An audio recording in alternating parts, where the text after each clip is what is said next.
right, it's now my pleasure to invite our outstanding guests to the stage. Ladies and gentlemen, please welcome Faraja Kota Eniyalandu, young global leader at World Economic Forum.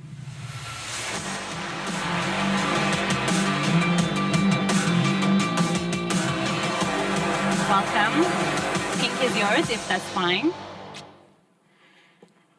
And it's now my pleasure to invite Rafael Obonio, public policy analyst.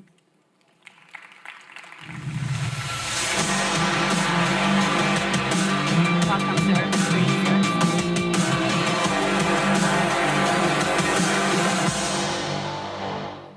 And last but not least, Okan Dursun, founding member at Twin Science and Education Technology Company. Please welcome him.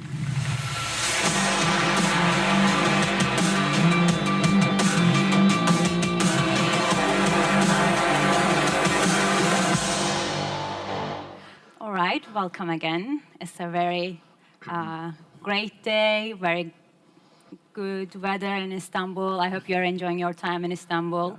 And I don't know whether it's your first time or not, but this is a very dynamic event. As TRT World people, we love it, and it's great to have you here. Thanks for coming, and thanks for your time.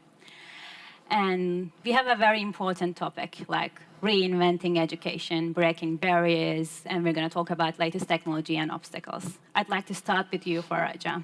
Actually, I'd like to start with you, like saying you have quite a following on social media. It's more than 1 million, right, on Instagram.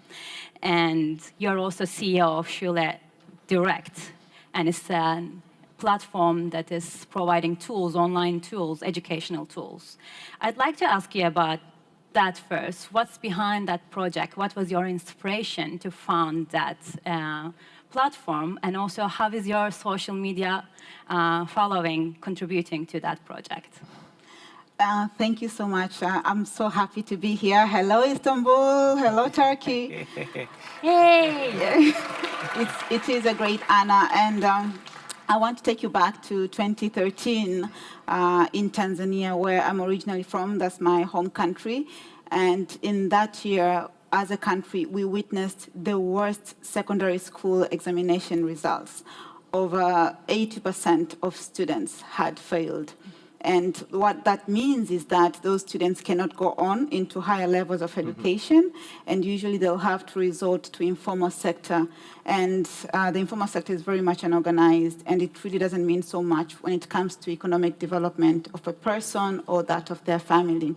So even though I'm a trained lawyer by profession, I am not a teacher, I'm not a technology, computer science, computer engineering person. But I really thought that something had to be done for education. And at that moment, I really felt perhaps we can look at technology, which had really helped me personally in my life, and see how best we can start digitizing resources. Because one of the challenges when it came to education in that failure rate was because students did not have access to qualified educational resources. And so I thought perhaps there's a curriculum somewhere that we can digitize and enable access to qualified educational resources. So that was the motivation, and that's what got us started. Yes, and it's been an amazing journey 10 years later to just see the results and to see that we were actually on the right track then in 2013. Great, and you mentioned lack of access. Not everyone has equal access to education. And right now, I'd like to turn to you, Rafael. I'd like to ask you, like, from picking that point, how do you think, like, what do you think, what are the most pressing present-day challenges to ensure all-inclusive, equal opportunities included education for all? Thank you so very much. And like Faraja, I'm equally very excited to be here. I've been doing my happy dance since I arrived. And it's great to be in Istanbul and in Turkey. I'm extremely passionate about education. I would say I'm an education enthusiast because I believe in the power of education. I mean, just starting with what Nelson Mandela, the former president of South Africa, once said, that education is the strongest weapon that we can use to fight poverty. But yet, yes, if it is the strongest weapon we can use to fight poverty, how come so many people still don't have that tool to fight poverty? And coming from a similar background of lack or poverty, I realize how education is important in terms of lifting people out of poverty. And back to your question about the challenges, United Nations have been following keenly the issues of education and trying to come up with different interventions at the global level, but also encouraging countries to try and prioritize and pay critical attention to education. Most recently, there was a report by the United Nations that was done, and it points out that there are triple crises in terms of challenges that are facing education. And the first challenge is on equity and inclusiveness. How so many people, so many children and so many young people are still not able to access education. So that's a big crisis. The second crisis is on quality. While there's great improvement in terms of number of children or young people accessing education, you realize that the quality across the world is wanting.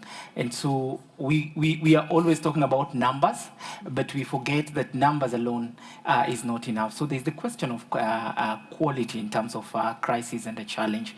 And the third challenge, which is quite critical, is relevance.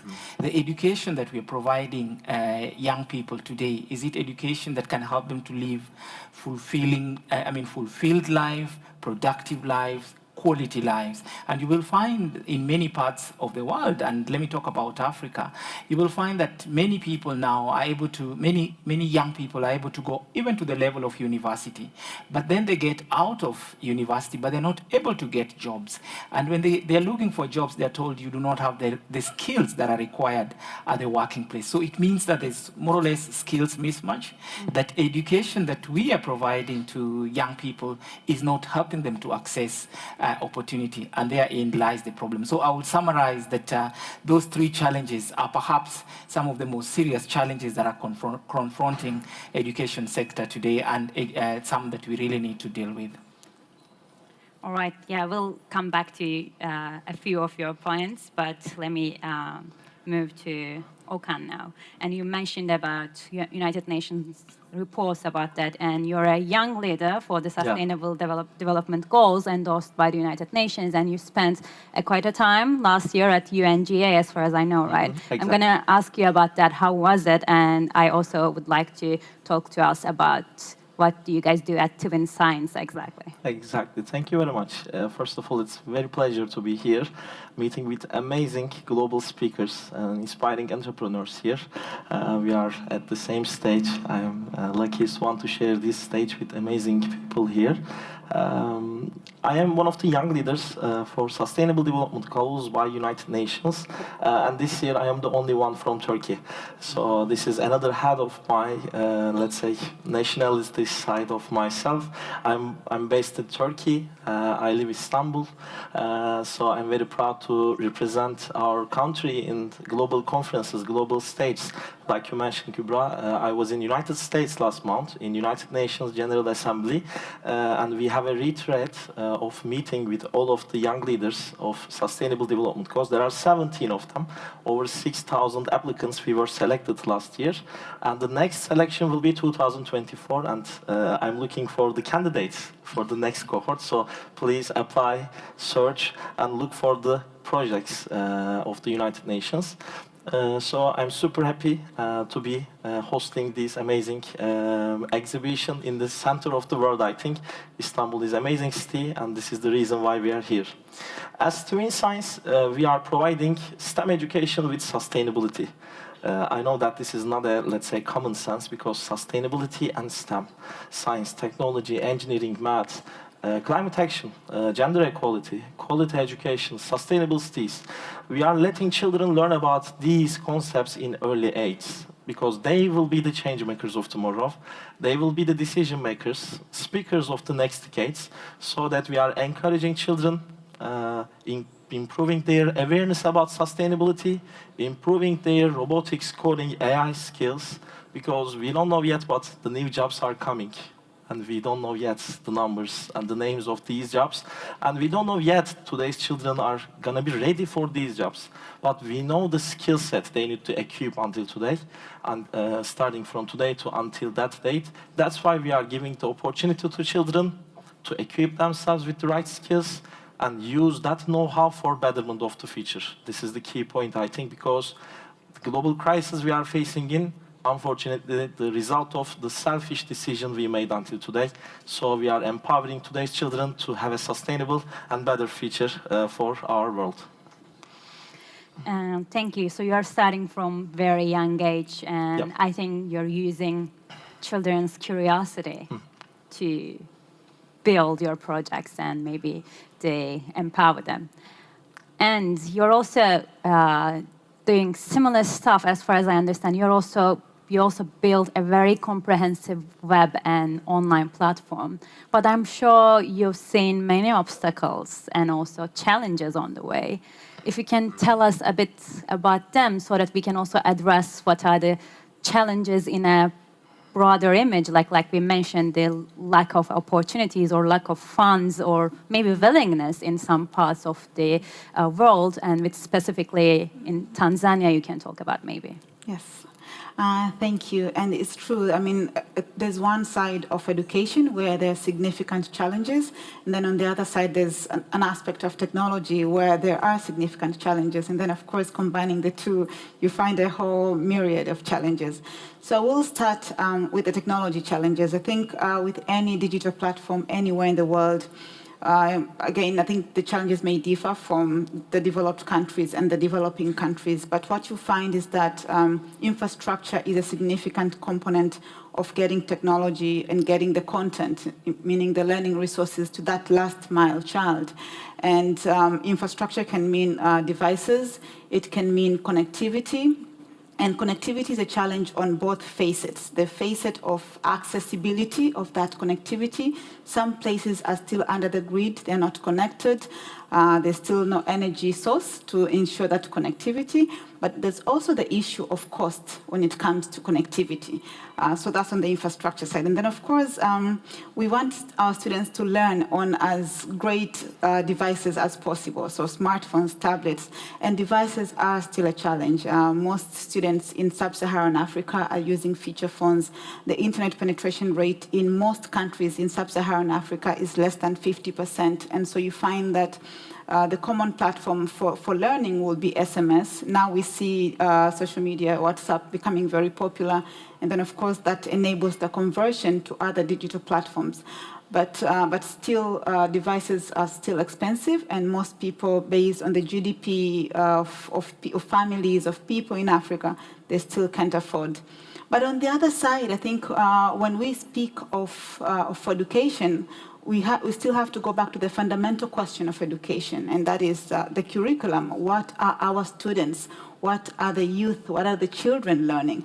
And the curriculum becomes a significant question that we have to ask ourselves. Is this curriculum relevant? Is this enabling them to meet their challenges? Is this supporting them to become economically, politically, culturally, socially, socially, politically empowered citizens? And so the fundamental question of our curriculums becomes a cornerstone of any content for any digital platform, because the curriculum is the foundation of the content that we create. So, and that is a challenge, because I think we live in a conflicting world, because sometimes you're like, okay, this is the curriculum, this is the national curriculum, this is what we should digitize, but you also see that perhaps these type of content are not necessarily relevant to meet the needs of the students. But on the other hand, again, because this is a new phenomena in learning, technology, edtech, digital platforms is very new. And so you find that the skills, especially with teachers, are not really there to support them to be able to teach their students using technology. But also with students, the skills are also like they are very fast learners, but they're learning on the process. Like they're learning while they're learning the digital skills while learning the content. And maybe that's a good thing. But still, it's a challenge for them. So skills is quite a challenge. But you still find attitudes and norms that do not support digital education. There are still people who believe that you cannot learn through technology. You cannot learn through a digital platform. And they still look at technology or digital platforms as platforms for communication or for entertainment, but not necessarily for education. And so doing away with those norms, those attitudes, those perspectives is also pulling us back in the progress towards advancing digital education. But we believe we can get there. Yeah. Yes, and you guys been working on this for a decade now. Yes, it's 10 years. Yeah, and it's, I think, fair to say this remote education tools and also online learning have become more mainstream because of the pandemic, let's say, and it's kind of everywhere. But as you said, there is a problem of connectivity, and it comes with a price tag. You need to have a mobile device with a like applicable with high-tech apps and all. So I'd like to ask you, Rafael, how bad is it? Like, is it a dream? Is it like, is it a, how, is, if it's not really possible to dream about this all-inclusive society where everyone can get equal opportunities to education. Okay, we have tools, we have latest technology, we're going to the space, right? We have everything. But how bad is it in terms of accessing, like I'm asking worldwide, of course, with regards to marginalized communities and also developing countries? I think first, I mean, access to education for all is no longer a dream. It's no longer an aspiration. It's a right. It's something that we should be able to provide. And so I think it's basically the enablers and the will, whether it is political will or goodwill that is required to be able to realize this. So it's no longer an aspiration for a distant future. It's no longer a 2030 or beyond 2030 dream. It's something that it's a reality now, realizing that without access to education, then we are denying this generation and future generations, you know, fulfilled life, productive life, and quality, dignified life. So we cannot put it at the level of aspiration. But having said that, the reality is quite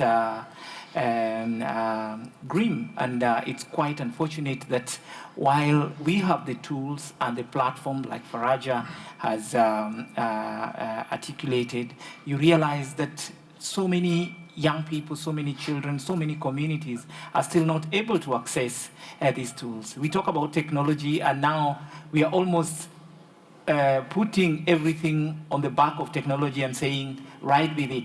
But we're not enabling people to access this technology. Technology is not available in many parts of the world. And this is not just largely sub-Saharan Africa, but this is not just sub-Saharan Africa. Even world over, availability of technology is still a big problem, and largely technology that can enable education. And where technology is available, you realize not so many people can be able to access this technology. And Faraja did say about connectivity. You find that it's not available to everyone. And in cases where it is available and accessible, you realize that affordability is a problem. Not so many people can afford this technology. And so looking at all those barriers, it becomes very difficult sometimes to imagine that technology can be the solution to access to education. So we must address the challenges that come with technology, and then we can start talking about how do we utilize technology to address the question of access to education. Education for all. Obviously, there's great efforts that are being made, and there I mean, a number of examples quite encouraging of how technology is helping to break the barriers, but I think a lot more still needs to be done by all of us. Governments, private sector, civil society, media, and even us as individuals, the small initiatives that we can start to help address things like digital divide, to help come up with different innovations that are affordable and can make education affordable are extremely important. So our contributions as individuals and different actors are so important in terms of enabling technology to play the important role of enabling access to education for all. And that would be your policy recommendation, that will, I guess, definitely, right? that would be my policy recommendation. And like, I think the problem here is we should be aware of it first, then start taking action, do something about it, rather than saying it's someone else's problem, right? Like, True. We all can do something about it. Definitely, we all have a role. And we just talked about the grim reality and all, but here's a success story that Twin Science has been doing, and you reached over 1 million young people in more than 70 countries. Yeah. Like, tell us how did it happen so that it can be an example for other countries and other maybe companies like yours. First, I think we need to understand the problem. What makes us a problem, and we are all together here to solve and discuss about that. When I look at the education system, it's more than 200 years of system.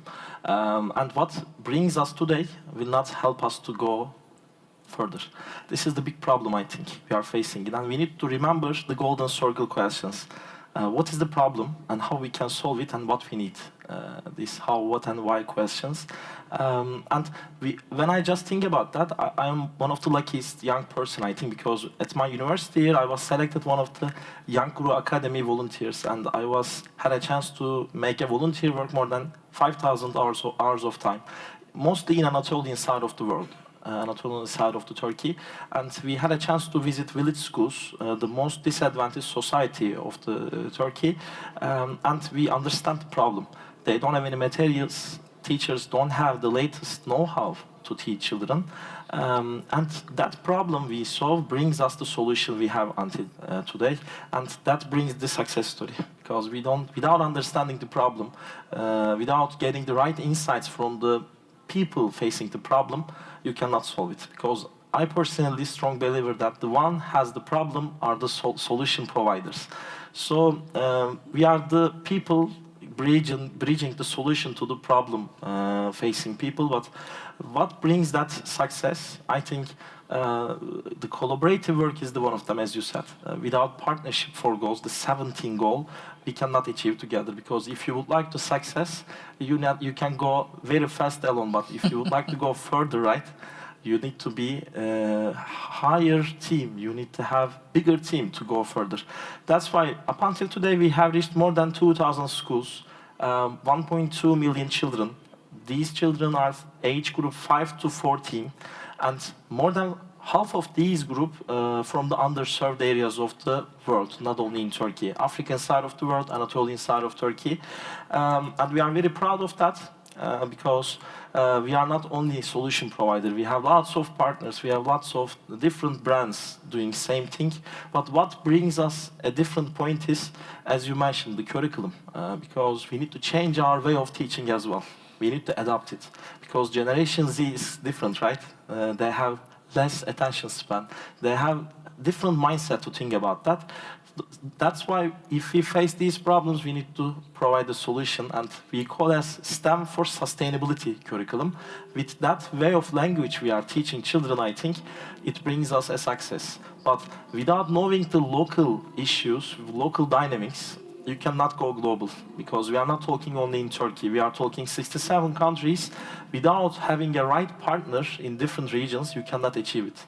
In Russia, we translate everything into Russian. In Middle East, we know the right action we need to take in the Middle East market, or in the United States. It's an overseas market. You can think about that, because we are social enterprise, not a social responsibility project. In order to have a sustainable growth, sustainable impact, we need to have a business on top of that social responsibility idea.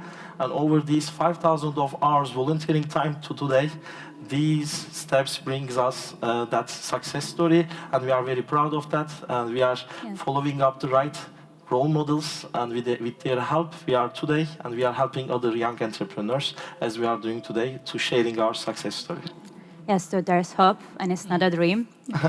And unfortunately, due to the time constraints, we need to wrap up here.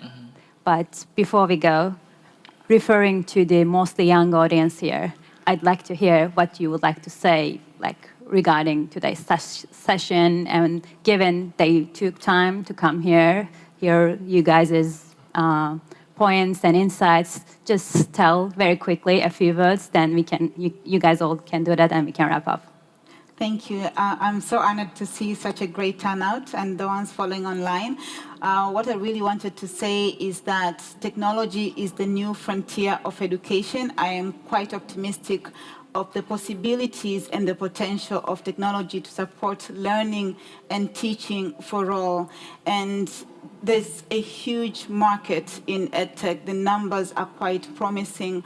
As a young population, we are the consumers of technology, but I also hope that we also become the creators of technology. Do not just consume. We should also create the next unicorn. We should also create the next big EdTech company, organization, or social enterprise that's actually going to revolutionize how we learn and how teachers can teach. But on the other side as well, I really believe that there's so much potential in collaboration. I also believe that there's so much potential in developing relevant tools together, relevant curriculums together. But I also see a possibility of all of us to bridge the gap for the last mile child to ensure that all 244 million children not in school today are able to access learning resources. Learning should not be confined to the four walls of a classroom. Learning can happen anytime and anywhere. And with the right tools, the right content, the right motivation, as what you just said, we all can get that last mile child to be able to learn. Absolutely. A few inspiring words from you to our very dynamic audience. Thank you so much. I think it's great to be at this next forum. It's amazing to see outstanding and excellent young people who are passionate to learn and to share. This is really great and a model for the rest of the world to replicate. So that's something I want to say. In terms of access to education for all, I think in addition to what we've said, we must realize that there are maybe three quick things we need to do. One is review of the curriculum. Two, we need to invest in education. And governments need to realize that funding for education is no longer an expenditure, it's an investment for the future. So we need to see more investment in that area. We need to support our teachers. Like it has been said, we cannot be changing curriculum, trying to support students and leaving teachers behind. We must also try to support our teachers. But also to all of us is to make access to education a reality for others. It's extremely important for those of us who have had this great opportunity to access education. Let it not stop with you. Try and come up with your own intervention, your own innovation to help other people within your space. It can be as small as your family, it can be as small as your community, it can be as big as your country like you're doing, it can be as big as the globe, but do something to help other people, the next generation, be able to access education. So don't point fingers and wait for someone else to do it. Start doing it yourself in your own small ways, whether it is about coming up with a digital platform like Faraj has done, or anything you can do to help other people access education. Thank you.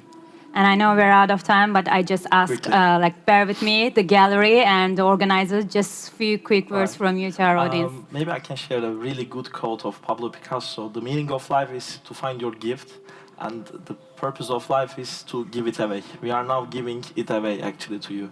And the future of education, I think, brings us a better position when you invest yourself. So the words I can say to all of the audience here, please invest yourself. With hope, with lots of effort, and with the great people surrounding yourself, you can achieve what you target. But the more important thing is how you are giving away to the planet, to yourself and to people surrounding yourself is the key point, I think. So thank you very much. I'm super happy to be here. All right, on that very note, ladies and gentlemen, Faraja Kotani Yalandu, Rafael Obonyo, Okan Dursun, big applause, please. Thank you so much.